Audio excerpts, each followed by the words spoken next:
আসসালামু আলাইকুম, কেমন আছো সবাই? আজকে তোমাদের জন্য আরো একটি নতুন ভিডিও নিয়ে হাজির হলাম। আজকে দেখাবো তোমাদের খুব সহজে 2 থেকে 3 বছরের মেয়ে বাচ্চাদের জন্য মেক্সি ফ্রক কাটিং ভিডিও। তো ফার্স্টে আমি এখানে দুটি কাপড় নিয়ে নিয়েছি। একটি নিয়ে নিয়েছি সালোয়ারের কাপড়, আর একটি নিয়েছি কামিজ থেকে এক্সট্রা বাড়তি হয়েছিল সেই কাপড়। তো প্রথমে আমি কাপড়টিকে আয়রন করে নেব।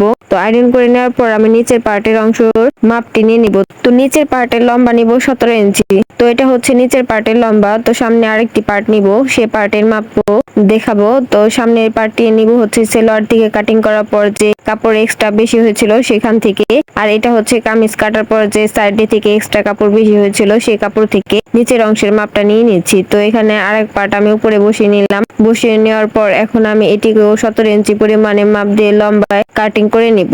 আমি কাপড় কাটার পর যদি কখনো কামিজ বা সেলোয়ার কাটিং করার পর কাপড় একটু বেশি হয়ে থাকে, তখন আমি কাপড়টাকে কাজে লাগানোর চেষ্টা করি। হয়তোবা বাচ্চাদের জন্য ফ্রক বানানোর চেষ্টা করি, নয়তোবা বাচ্চাদের জন্য প্যান্ট বানানোর চেষ্টা করি। যেটা এই কাপড়ে যেটুকু কাপড়ে যা হয় তা বানানোর চেষ্টা করি, মানে অযথা কাপড় অপচয় না করে কিছু বানিয়ে ফেলি। তো তোমাদের কাছে আমার এই আইডিয়াটা কেমন লাগে প্লিজ একটু কমেন্টে বলে যেও। তো এখন আমি উপর থেকে 2 ইঞ্চি পরিমাণে ঢাল রেখে দাগ দিয়ে নিব।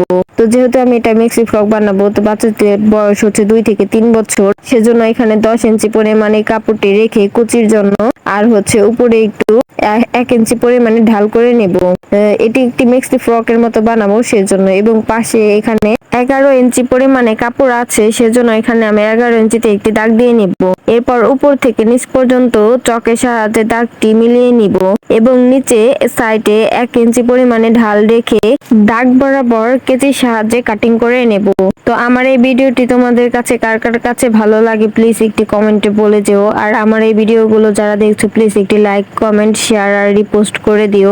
বাচ্চাদের জন্য এই গরমে মেক্সি ফ্রক গুলো খুবই আরামদায়ক হয় এবং বাচ্চারাও খুব কমফোর্টেবল ভাবে পড়তে পারে। তো সাইড থেকে দেখো এখানে আমি 1.5 ইঞ্চি পরিমাণে ঢাল কেটে নিলাম। এখানে আমার হাতার মোহরি বসবে সেজন্য, আর নিচের জন্য এই যে 1 ইঞ্চি পরিমাণে ঢাল করে কাটিং করে নিলাম। তো দেখো এখানে আমার 4টি পার্ট হয়ে গেল। তো 4টি পার্ট এখানে সামনের দিকে একটু কুচি করে দিলে বেশ সুন্দর লাগবে। তো এখন আমি সামনের অংশটুকু আমি কাটিং করে নেব। তো সামনের এই এক কালারের অংশটুকু আমি সেলোয়ারের কাপড় থেকে যে এক্সট্রা কাপড় বেশি হয়েছিল সেখান থেকে নিয়েছি। তো এখানে আমি 4 ইঞ্চি পরিমাণে কাঁধ নিব। তো বাচ্চাটি যেহেতু 2 থেকে 3 বছরের, সেজন্য কাঁধ হবে 4 ইঞ্চি এবং মুহুরা লম্বাও হবে ঠিক 4 ইঞ্চি এবং গলা আমি পাশে নিব 2 ইঞ্চি। তো এই দেখো এখানে 2 ইঞ্চিতে একটি দাগ দিয়ে নিব।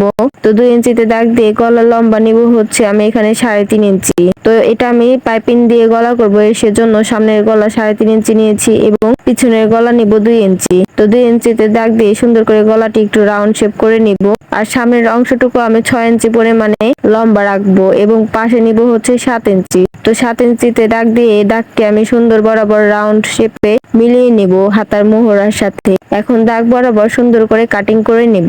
তো তোমাদেরও যদি কাপড় কাটিং করার পর এক্সট্রা কাপড় বেশি হয়ে থাকে, তো তোমরাও কিন্তু এইভাবে ঘরে বসে খুব সহজেই বাচ্চাদের জন্য খুব সুন্দর সুন্দর ফ্রক, পেন এবং নিমা বানিয়ে ফেলতে পারো। আর যে সকল আপুরা দর্জি কাজ পারো না, তারা আশা করি আমার এই ভিডিওগুলো দেখে খুব সহজেই শিখে নিতে পারবে। তো এখানে আমি ফার্স্টে সামনের গলার অংশ কাটিং করে নিলাম। এরপর নিচের গলার অংশটুকু মানে পিছনের গলার অংশটুকু কাটিং করে নেব। দেখো কিভাবে কাটিং করা হয়ে গেছে। তো এটুকু হচ্ছে আমার সামনের পার্টের অংশ। তো এই সাইডে এখানে আমি 1 ইঞ্চি পরিমাণে একটু ঢাল করে কাটিং করে নিলাম, মানে হাতার মোহরার ওইখানে। এখন সামনের পার্টের অংশটুকু আমি একটু একটু করে কুচি দিয়ে দেখিয়ে দিব দেখো কিভাবে হবে। এই ফ্রকটি আর একটু সুন্দর করার জন্য এখানে আমি সাদা লেস ব্যবহার করব। তো সাদা লেসটা আমি ফ্রকের নিচে দিব এবং কি হাতায় দিব। এই জন্য লেসটি নিচে বসিয়ে তোমাদের দেখানোর চেষ্টা করছি লেসটি নিচে দিলে কেমন লাগবে, কিন্তু ক্যামেরায় খুব ভালো বোঝা যাচ্ছিল না, কিন্তু বানানোর পর ফ্রকটা খুবই সুন্দর লাগছিল লেস দিয়ে। আর এখন আমি গলায় যেহেতু পাইপিং দিব, সেজন্য আমি এখানে পাইপিনের কাপড়টুকু কাটিং করে নিব। তো পাইপিনের জন্য আমি এখানে প্রিন্টের কাপড়টাই নিয়ে নিয়েছি। তো এখন আমি পাইপিনের জন্য পাশে 1.5 ইঞ্চি পরিমাণে দাগ দিয়ে আড়াআড়ি লম্বায় দাগ বরাবর কাটিং করে নিব। তো পাইপিং সবসময় তেসার দিক থেকে কাটিং করতে হয়, তাহলে গলাটাও খুব ভালোভাবে বসে এবং দেখতেও খুব সুন্দর লাগে। আর বাচ্চাদের জন্য ফ্রক বানালে ফ্রকে পাইপিং দিয়ে গলা করলে গলাটা খুব সুন্দর হয় দেখতে। তো আজকের এই ভিডিওটি তোমাদের কার কার কাছে ভালো লেগেছে প্লিজ একটু কমেন্টে বলে যেও। ফেসবুক এবং টিকটক থেকে যারা দেখছো তারা ফলো দিয়ে দিও, আর ইউটিউব থেকে যারা দেখছো তারা সাবস্ক্রাইব করে দিও। তো আজকের মতো ভিডিওটি এখানেই শেষ। ভালো থেকো সবাই, আল্লাহ হাফিজ।